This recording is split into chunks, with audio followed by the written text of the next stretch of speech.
bago tayo humarap sa camera, bago tayo mag-live, talagang iintindihin natin mismo yung mga sinasabi nitong mga politiko ho, mga bossing. Eto papakita ko sa inyo pagkatapos nito Kumbaga, journalist na tayo ha. Medyo, ano ba talaga? Malinaw Ako hanggang ngayon pinapaniwalaan ko pa din mga kababayan na talagang yung mga paganyan ni Rodante Marcoleta, kagaya nung There is no such as West Philippine Sea, sinusubok niyan ang mga Pilipino.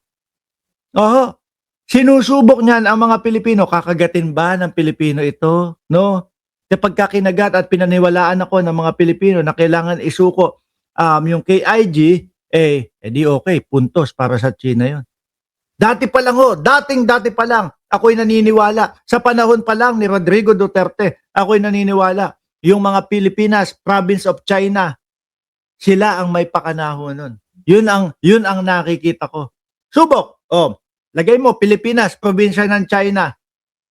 Diba? Tingnan natin kung kakagatin ng mga Pilipino. Tapos pangalandakan natin kung ano ang ganda sa China.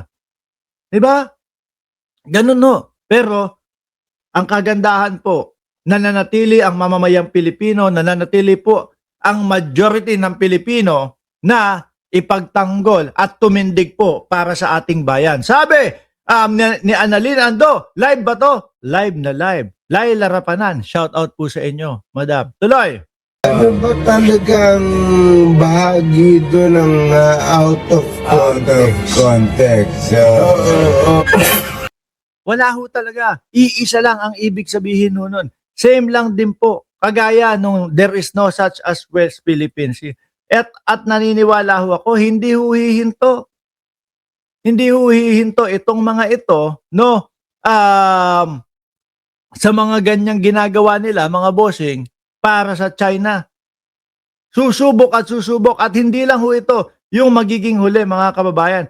Ako'y naniniwala na meron pa pong mga susunod na mga gagawing mga pagsubok o mga testing the water ang kampo ng mga DDS po. At etong mga utu-uto na mga DDS naman ng mga ito,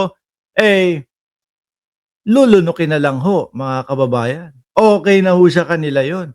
Importante, narinig nila yung mga idol nila. Eto pakita ho ulit natin para doon sa hindi nakakaalam at para doon sa mga bago pa lang naririnig itong balita na ito. Ito, pakita ho natin, mga kababayan. Ano ba talaga ipagpapatayan natin dito for something that is not even within our EEC? Ano ba talaga ang ipagpapatayan natin dito?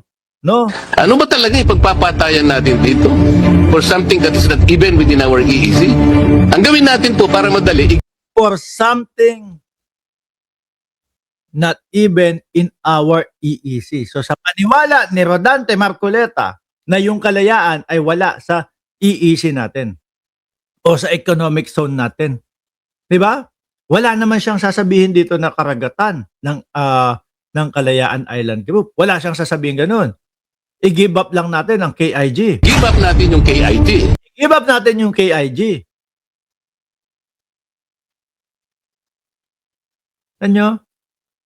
Natural, yung mga mayor, vice mayor, hoy, saglit lang, baka hindi mo alam na nandito kami, na nag-e-exist kami. Baka hindi mo alam na may umiiral na gobyerno ng Pilipinas dito sa KIG.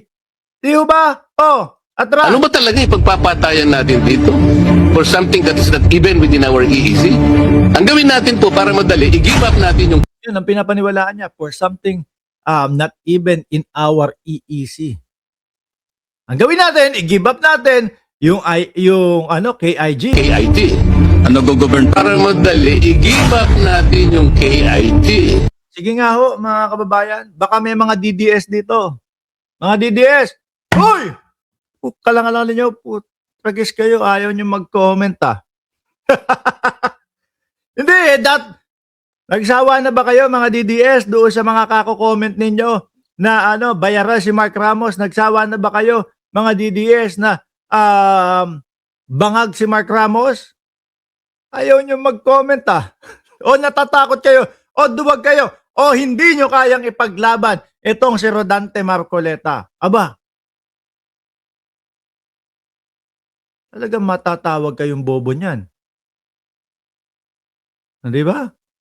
Sabi ni Shiro kay sa akin, nakakagulat ka, Idol Mark. Eto mga DDS o buhayin natin yung mga DDS, no? Pasiglahin natin yung mga DDS. Nakakalimutan na ho natin kasi mga kababayan, no? O isang bagsak nga dyan, isang kasulid, o kamao, no? Kamao. Tapos green na heart dyan sa comment section. Tapos isang bagsak, sulid! Kinana nyo, natutulog kayo sa pansitan, no? Piso comment na nga, ayaw nyo pang damihan yung comment ninyo mga DDS. Isang bagsak, sulid! Mga natutulog, ubus na talaga sila. No?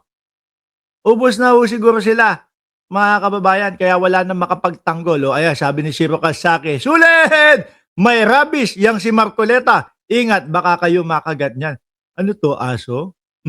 Isang ulit pa ho para maliwanagan natin. At baka meron tayong ibang interpretasyon na makuha doon sa sinabi ni Rodante Marcoleta. Atras natin, isang bagsak pa. Ano ba talaga ipagpapatayan natin dito? For something that is not even within our EEC?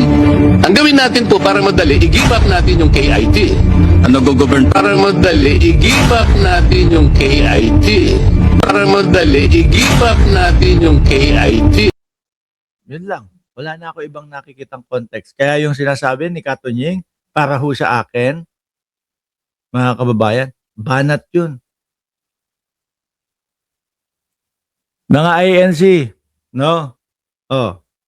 Kayo gusto nyo din bang i-give up yung KIG, yung Kalayaan Island? Alam ko ho, matatalino yung mga INC, yung mga miyembro ho. No? Para sa amin etong mga pinapakita ni Rodante Marcoleta ay pagtatraidor na ito para sa bayan. Kala ko ba para sa bayan ang INC? Sandali lang. Yung bata nyo doon sa sa Senado. Para sa akin, tinatraidor na ang bayan. Hindi ko pa din alam kung ano pa din ang nakikita nyo. Or, mga maka-China kayo. Hindi ako naniniwala na mga maka-China kayo. Pero ito mga kababayan, hindi lang po si Commodore J. Tariela, yung mga nagsasabi ng ganyan mga bossing. Ito, may banat din.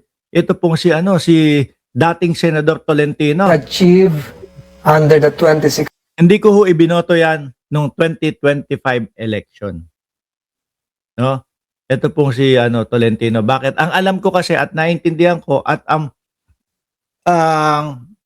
nakikita ko sa kanya, political butterfly. No?